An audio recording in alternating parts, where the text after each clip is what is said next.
નમસ્કાર વિદ્યાર્થી મિત્રો। તો હવે આપણે આજે કલનશાસ્ત્રની મદદથી જે રીતે આપણે આગળના લેક્ચરમાં આલેખની મદદથી નિયમિત પ્રવેગી ગતિના 3 સમીકરણ મેળવેલા સેમ એ જ સમીકરણ આપણે કલનશાસ્ત્રમાં પણ આપણે કરવાનું છે સંકલન। ખ્યાલ આવ્યો?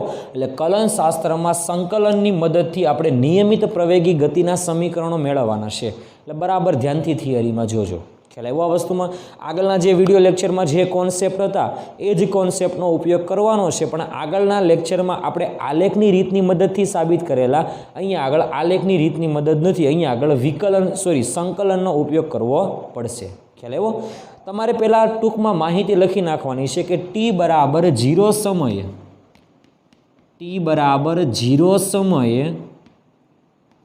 પદાર્થનું જે સ્થાન છે એ પદાર્થનું સ્થાન કે જેને આપણે કહેશું x0 અંતરે છે, ધન x અક્ષની દિશામાં જ ગતિ કરે, પરંતુ t બરાબર 0 સમયે પદાર્થનું સ્થાન x0 છે અને પદાર્થનો વેગ જે છે એ વેગને આપણે v0 તરીકે લઈશું। સ્થાન જે છે એને x0 કહીશું અને વેગ જે છે એને આપણે v0 કહીશું। ખ્યાલ આવ્યો? કયા સમયે? t બરાબર 0 સમયે। ઓકે, સમયગાળો વધતો જાય એટલે પદાર્થનું સ્થાન જે છે એ ઉગમ બિંદુથી પણ વધતું જશે, એટલે કે x0ની સાપેક્ષે પણ વધતું જશે। માની લો કે t બરાબર t સમય થઈ ગયો, એટલે કહી શકાય કે t બરાબર t સમયે પદાર્થનું જે સ્થાન છે એ પદાર્થનું સ્થાન x પર આવી ગયું, એટલે પદાર્થ જે છે એ ઉગમ બિંદુથી x અંતરે આવી ગયો અને ત્યારે તે પદાર્થનો જે વેગ છે t બરાબર t સમયે પદાર્થનો વેગ એને આપણે કહી દઈએ v। ખ્યાલ આવ્યો? આ વસ્તુમાં ગતિ તો કરશે જ, પરંતુ આપણે એ જે વેગ છે t બરાબર t સમયે કે ઉગમ બિંદુથી x જેટલા અંતરે હશે ત્યારે એનો વેગ કે આપણે એને v કહી દઈશું। ખ્યાલ આવ્યો આ વસ્તુમાં? ઓકે, એટલા માટે આપણે બે વસ્તુ કહી શકાય કે 0 સમયે સ્થાન x વેગ v0, t સમયે સ્થાન x અને વેગ છે એને v કહીએ। ઓકે, એટલા માટે આપણે કહી શકાય કે ડેલ્ટા t સમયમાં સ્થાનાંતર x અક્ષમાં જ ગતિ કરે છે, એટલે સ્થાનાંતર એ જ પદાર્થે કાપેલો અંતર કહી શકાય કે સ્થાનાંતર કે જેને કહી શકાય d, અંતિમ સ્થાન x માઇનસ પ્રારંભિક સ્થાન x0। એટલે આને પણ આપણે યાદ રાખીશું કે સ્મોલ d બરાબર x માઇનસ x0 મૂકીશું। ખ્યાલ આવ્યો આ વસ્તુમાં વિદ્યાર્થી મિત્રો? ઓકે, હવે જે આપણે સમીકરણ સાબિત કરવાના છે એ સમીકરણની સાબિતી માટે આપણને સંકલન આવડતું હોવું જોઈએ। આપણે વાત કરેલી સંકલનનો એક આપણે આખો વિડીયો લેક્ચર એક્સ્ટ્રા આપેલો, અને એ લેક્ચરમાં આપણે કોઈ પણ પદાર્થની ગતિ છે એ ગતિ આધારિત પદાર્થનું સંકલન, એટલે ગતિ કરતા પદાર્થનું સંકલન કઈ રીતે કરવું એની પણ આપણે વાત કરેલી। ખ્યાલ આવ્યો આ વસ્તુમાં? ઓકે, તો એનો ઉપયોગ આપણે અહીંયા કરવાનો છે, એટલે ધ્યાનથી જોજો। આપણી પાસે પદાર્થના પ્રવેગનું સૂત્ર હતું, એ બરાબર સૂત્ર હતું આપણી પાસે dv અપોન dt, આવું એક આપણી પાસે સૂત્ર હતું। ખ્યાલ આવ્યો? એ બરાબર dv અપોન dt જ્યારે પદાર્થ અચળ પ્રવેગી ગતિ કરતો હોય ત્યારે એનો ઢાળ જે છે એ ઢાળ હંમેશા કોન્સ્ટન્ટ રહે। એટલે અહીંયા આગળ એ જે છે એ પ્રવેગ કેવો હશે? કોન્સ્ટન્ટ, કારણ કે આપણને થિયરીમાં જ કીધેલું છે કે પ્રવેગ કેવો હોવો જોઈએ? તો કે નિયમિત હોવો જોઈએ। ખ્યાલ આવ્યો આ વસ્તુમાં? એટલા માટે એ બરાબર કેવા હશે? કોન્સ્ટન્ટ। તો આ સમીકરણમાં જો આપણે ડીવીને સૂત્રનો કરતા બનાવી દઈએ તો ડીવી બરાબર સૂત્ર થાય એ ઇન્ટુ ડીટી। ખ્યાલ આવ્યો આ વસ્તુમાં? ઓકે, હવે આ જે સમીકરણ છે આ સમીકરણમાં ડીવી એટલે વેગનો ફેરફાર। વેગ કેટલો છે? તો કે v0 માંથી v થાય। ડીટી એટલે સમયનો ફેરફાર। સમય કેટલો છે? તો કે 0 માંથી t જેટલો થાય છે। એટલા માટે હવે આ સમીકરણ છે ને, આ સમીકરણમાં આપણે બંને બાજુ સંકલન કરી દઈએ। એટલા માટે નીચે વાક્ય લખવાનું કે આ સમીકરણમાં બંને બાજુ સંકલન કરતા બંને બાજુ સંકલન કરાવી દઈએ તો આપણું સૂત્ર થશે સંકલન ડીવી ઇઝ ઇક્વલ ટુ સંકલન એ ઇન્ટુ ડીટી। હવે ખાસ ધ્યાન આપજો બરાબર, સંકલનમાં અહીંયા આગળ વેગનું સંકલન કરવાનું છે, વેગની સાપેક્ષે કંઈ રાશિ નથી એટલે એક તો હોય। ઓકે, તો તમારે વેગની લિમિટ મૂકવી પડશે. વેગ ક્યાંથી ક્યાં છે? પ્રારંભમાં વેગ v0, અંતમાં વેગ v. એટલા માટે કહી શકાય કે વેગ જે છે એ v0 માંથી કેટલો થશે? v જેટલો થશે. ઓકે, અહીંયા આગળ સમયની સાપેક્ષે આપણે સંકલન કરવાનું છે. એટલે પ્રારંભિક સમય જે છે એ 0 થશે અને અંતમાં જે સમય છે એ t થશે. એટલા માટે આવું પણ કહી શકાય કે 0 સમયે વેગ v0 અને t સમયે વેગ v થશે. ખ્યાલ આવ્યો આ વસ્તુમાં? ઓકે, અહીંયા આગળ એકનું સંકલન કરવાનું છે, પણ કોની સાપેક્ષે? વેગની સાપેક્ષે. આપણે કીધેલું કે એકનું સંકલન ન થાય. એકનું સંકલન કેટલું થશે? તો કે જે રાશિની સાપેક્ષે આપણે સંકલન કરીએ તે રાશિ પોતે મૂકી દેવાની. અહીંયા આગળ એકનું સંકલન વેગની સાપેક્ષે કરીએ છીએ એટલે કે 1dvનું સંકલન થશે ખાલી v. એટલા માટે આગળનું સ્ટેપ બનશે v. હવે આપણે મૂકી દેવાની upper limit v, lower limit v0 is equal two અહીંયા આગળ જે છે એ કોન્સ્ટન્ટ બહાર નીકળશે. ખાસ ધ્યાનથી જોજો, આ જે સમીકરણ છે આ સમીકરણમાં એ બહાર નીકળી જશે. ખ્યાલ આવ્યો?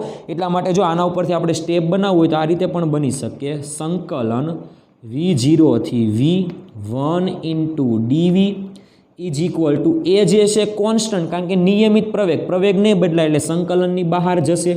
તો લિમિટ આવશે 0 થી t, કાંઈ નહીં તો 1 ઇન્ટુ dt. ખ્યાલ આવ્યો? આનું સંકલન તો થઈ ગયું. એ તો કોન્સ્ટન્ટ હતા, એ તો આપણે એમનેમ જ રહેવા દઈએ. ઓકે, 1 ડીટીનું સંકલન, 1નું સંકલન ટીની સાપેક્ષે કેટલું થાય? જે રાશિ હોય તે ટી. અપર લિમિટ ટી મૂકી દઈએ, લોઅર લિમિટ 0 મૂકી દઈએ. ખ્યાલ આવ્યો? હવે આ જે છે વીની જગ્યાએ અપર લિમિટ મૂકવાની, માઇનસ લોઅર લિમિટ કરવાની.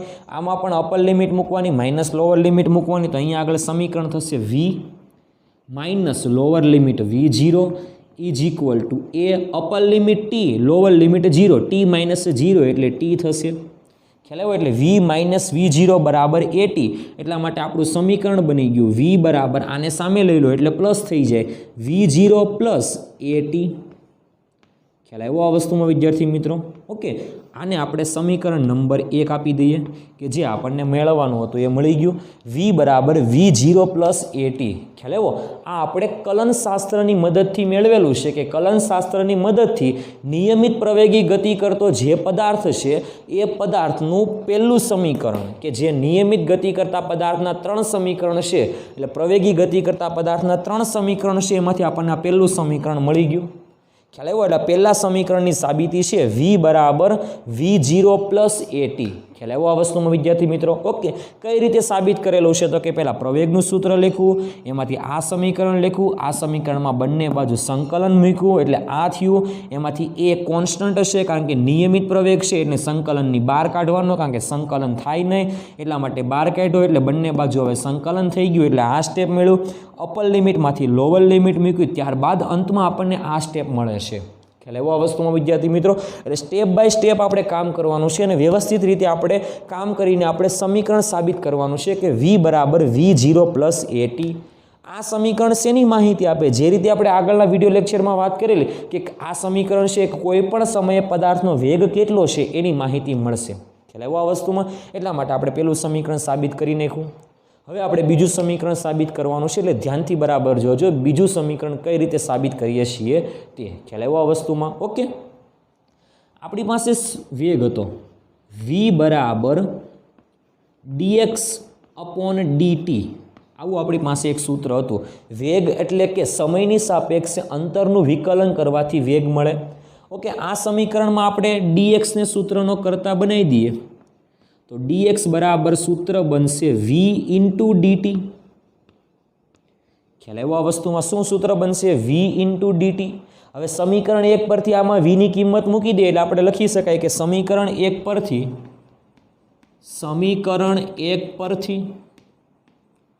શું લખી શકાશે? તો કે dx બરાબર v બરાબર કેટલા આવશે? v0 plus at. એટલે કહી શકાય કે v0 plus small at into થશે dt. ખ્યાલ આવ્યો?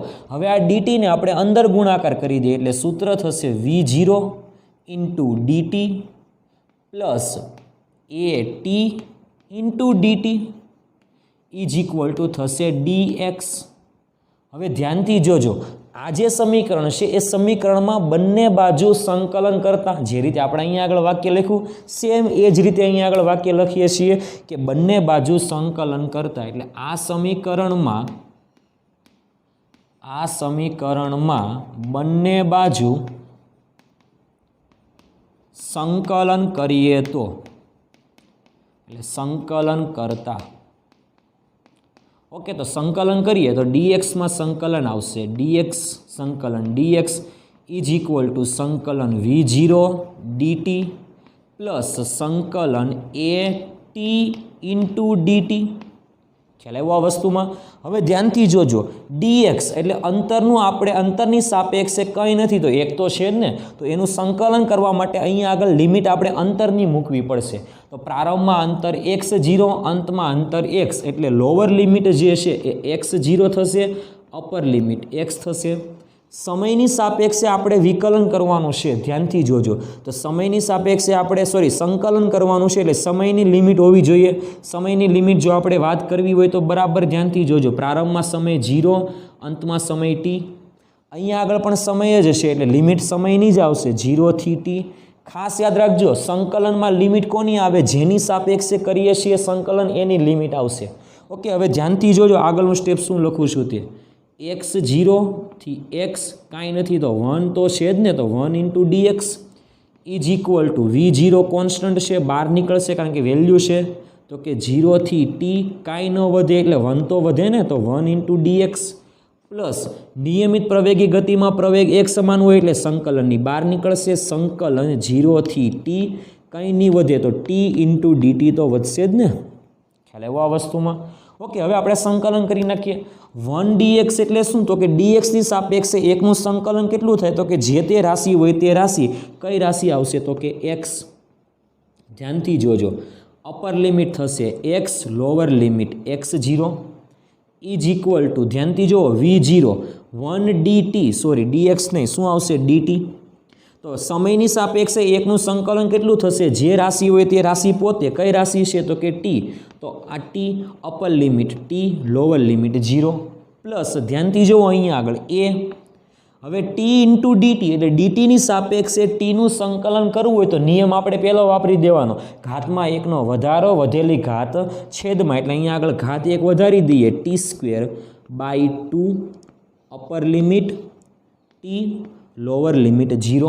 ખ્યાલ આવ્યો? હવે upper limit minus lower limit કરતી જવાની, જે આવે આપણો જવાબ, એટલે upper limit x minus lower limit x0 is equal two v0 upper limit t, lower limit 0, તો t માઇનસ 0 એટલે થશે ખાલી t પ્લસ 2ને કોમન કાઢી લઈએ 1/2 એના બેઠા એ, upper limit t, lower limit 0, t² minus 0નો સ્ક્વેર એટલે ખાલી થશે t². હવે ધ્યાનથી જુઓ, x માઇનસ x0, તો આ સમીકરણમાં મેં તમને લખાવેલું છે x માઇનસ x0 એટલે પદાર્થનું સ્થાનાંતર થયું ને, તો d બરાબર x માઇનસ x0 પણ લખી શકાય અથવા આ પણ લખી શકાય. તો આની જગ્યાએ આપણે લખી દઈએ સ્મોલ d બરાબર v0t પ્લસ 1/2 a t². ખ્યાલ આવ્યો આ વસ્તુમાં વિદ્યાર્થી મિત્રો? ઓકે, તો આ આપણું મળી ગયું સમીકરણ નંબર 2, એટલે નિયમિત પ્રવેગી ગતિ કરતા પદાર્થમાં બીજું સમીકરણ કે જે આપણે કલનશાસ્ત્રની રીતે મેળવ્યું, એટલે સંકલન કરીને આપણે સમીકરણ મેળવેલું છે. ખ્યાલ આવ્યો આ વસ્તુમાં વિદ્યાર્થી મિત્રો? ઓકે, એટલે આપણને બીજું સમીકરણ મળ્યું જે આપણે આગળના વિડીયો લેક્ચરમાં મળેલું હતું, d બરાબર v0t પ્લસ 1/2 at². આ સમીકરણ મળી ગયું. ખ્યાલ આવ્યો આ વસ્તુમાં વિદ્યાર્થી મિત્રો? એટલે બરાબર સમીકરણ ધ્યાનથી જોવાનું છે અને સમીકરણ તમારે યાદ પણ રાખવાના છે. એ બધી વસ્તુની વાત આપણે આગળના વિડીયો લેક્ચરમાં કરેલી છે. અત્યારે ખાલી જસ્ટ આપણે સાબિતી માગેલી છે, એટલે સાબિતી જ મેળવીશું કે કલનશાસ્ત્રની મદદથી નિયમિત પ્રવેગી ગતિના સમીકરણ આ રીતે મેળવી શકાય છે. આપણે હજુ 2 જ સમીકરણ મેળવેલા છે. ખ્યાલ આવ્યો? પહેલું સમીકરણ મેળવવાનું હતું ત્યારે a બરાબર dv/dt સમીકરણ મેળવ્યું, મૂક્યું, આમાં સામે જવા દીધો, બંને બાજુ સંકલન કર્યા. બીજું સમીકરણ મેળવવાનું હતું ત્યારે આપણે આ સૂત્ર મૂકેલું v બરાબર dx/dt, એમાં dxને સૂત્ર ન કરતા બનાવ્યો તો સૂત્ર મળે v ઇન્ટુ dt, ત્યારબાદ એની કિંમત મૂકો, બંને બાજુ સંકલન કરાવો એટલે આપણને સમીકરણ નંબર 2 મળશે. ખ્યાલ આવ્યો? એટલે સમીકરણ 1 મેળવ્યું v બરાબર v0 પ્લસ at અને સમીકરણ 2 મળે છે d બરાબર v0t પ્લસ 1/2 at સ્ક્વેર. ખ્યાલ આવ્યો આ વસ્તુમાં વિદ્યાર્થી મિત્રો? તો હવે આપણે ત્રીજું સમીકરણ મેળવીએ. ધ્યાનથી જોજો. આપણી પાસે સૂત્ર હતું a બરાબર પ્રવેગ બરાબર dv અપોન dt. એટલે સમયની સાપેક્ષે વેગનું જો આપણે વિકલન કરાવીએ તો આપણને પ્રવેગ મળે. હવે આ જે સમીકરણ છે ને એ સમીકરણમાં ધ્યાનથી જોજો.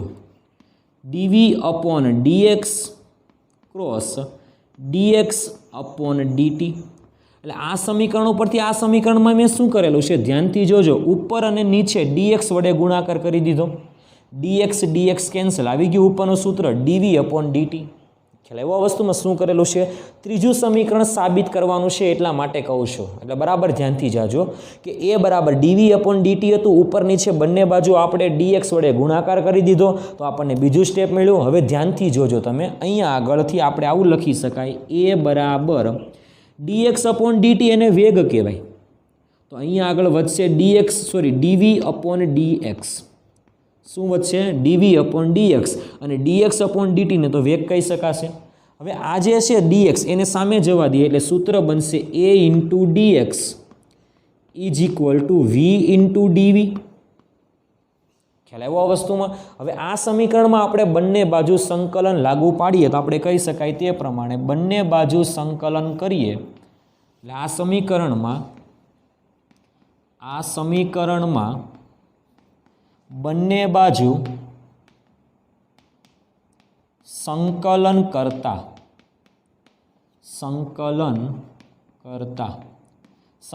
કરીએ એટલે સંકલન થશે a into dx is equal two સંકલન v into dv. Sorry dx નહીં, અહીંયા આગળ આવશે dv. ઓકે, ચાલો ધ્યાનથી જોજો. હવે સંકલન કરેલું છે, લિમિટ મૂકવાની જેની સાપેક્ષે કરીએ એની જ. તો અહીંયા આગળ આપણે સંકલન કરીએ છીએ dxની સાપેક્ષે એટલે અંતરની જ લિમિટ આવશે. પ્રારંભિક અંતર x0, અંતિમ અંતર x. વેગની લિમિટ પ્રારંભિક વેગ v0, અંતિમ વેગ v. ખ્યાલ આવ્યો? હવે આ જે સમીકરણ છે એ સમીકરણમાં પ્રવેગ કોન્સ્ટન્ટ હશે એટલે આ સમીકરણમાં પ્રવેગ જે છે એ સંકલનની બહાર નીકળશે. એટલા માટે નવું સ્ટેપ આવું થશે. ધ્યાનથી જોજો. a સંકલન x0 થી x કાંઈ નહીં વધે, 1 તો વધશે, 1 into dx is equal two સંકલન અહીંયા આગળ v0 થી v ઇન્ટુ dv થશે. ખ્યાલ આવ્યો? હવે ધ્યાનથી જોજો. dxની સાપેક્ષે એકનું સંકલન ન થાય એટલા માટે આપણે જે રાશિ હોય તે રાશિ મૂકી દઈએ. એટલા માટે આપણી પાસે સૂત્ર હતું x upper limit x lower limit x0 એ તો હતા જ. Okay, is equal two v into dv એટલે dvની સાપેક્ષે વેગનું વિકલન થઈ શકે. કઈ રીતે?